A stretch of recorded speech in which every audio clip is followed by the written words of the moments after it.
Balakan rayonunun Qazma kəndinə Qılavlı yolun kenarında obyekt stasiyası çıxarılır. Gördüğünüz bu yolun üzerinde yerleşir. Yani karşılığında Grand Mangal restoranında yerleşir.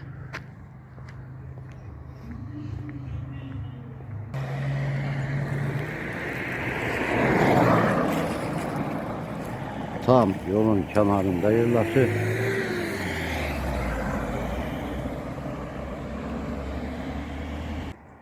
İkinci mərtəbəsində gördüğünüz gibi her kapının önünde balaca balkonlar koyulmuştur. Yan taraftan, ön taraftan 21 beton kolonlar işlənilibdir. Beton kolonlardan tikilmiştir möhkəm şəkildə. Hündürlüğü 4 metrədir. Ataplinə yerləri yəni qoyulmuşdur. Kanalizasiya xətlərinin yerləri qoyulmuşdur. Yeri metlaqlanmış. Bu hissədə deməli 2 dənə belə bir otaqdır. Çoxluq oldu, yəni yeri çoxluq çəkilmişdir.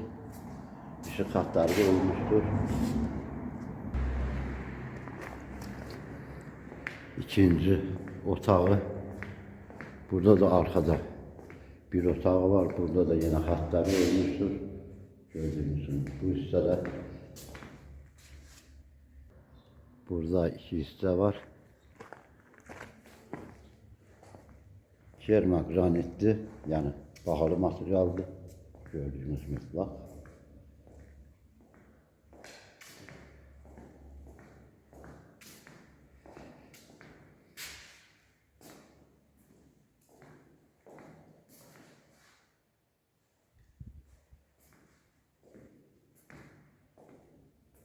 Bu hissədə birinci mərtəbəsinə ait ayaq yolusudur.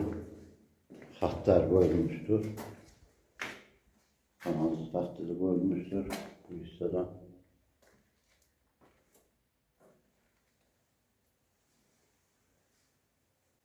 Bazısına kerma granit metlağı kabel işlənmişdir.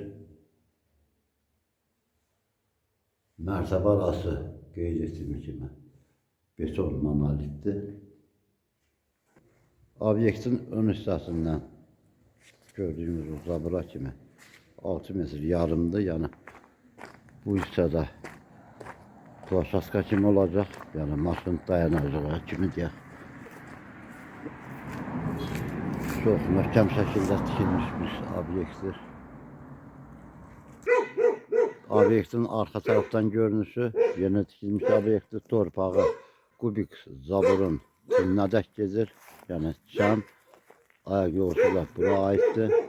Bu hissədə də beton filtreler düzülmüşdür. Altı kanalizasiyadır. Obyektin suyu da çəkilmişdir. İştəkaldadır. Yani ana xətdən götürülmüşdür. Su xətti. İkinci mərtəbəsinə hər iki tərəfdən girişi var.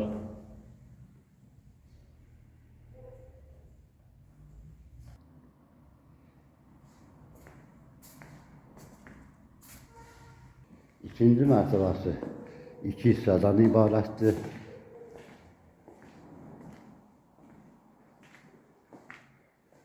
Hamamı ayak yolusu, yani burada da divarına kabel vurulmuştur.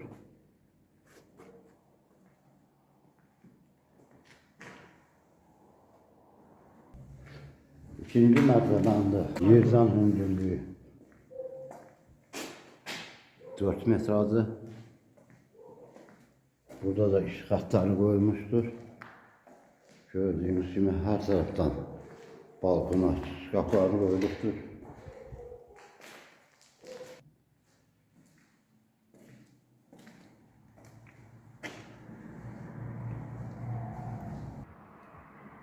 Torpaq sahəsi 9 sotdur.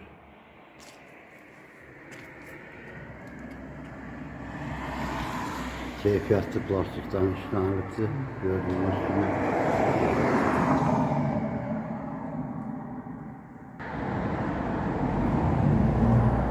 Obyektin qiyməti 300 min manata, 300 min manata təklif olunur. Kupçalıdır. Obyekt qeyd olunduğu kimi 550 kvadratlı obyektin 2 dənə girişi var. O girişi gördüğümüz, buradan da eyni, yukarı eyni vəziyyətdir obyektdə. Bu hissədən də giriş var, o hissədən də, yəni ayrı-ayrılıqda qapılar qoyulmuşdur.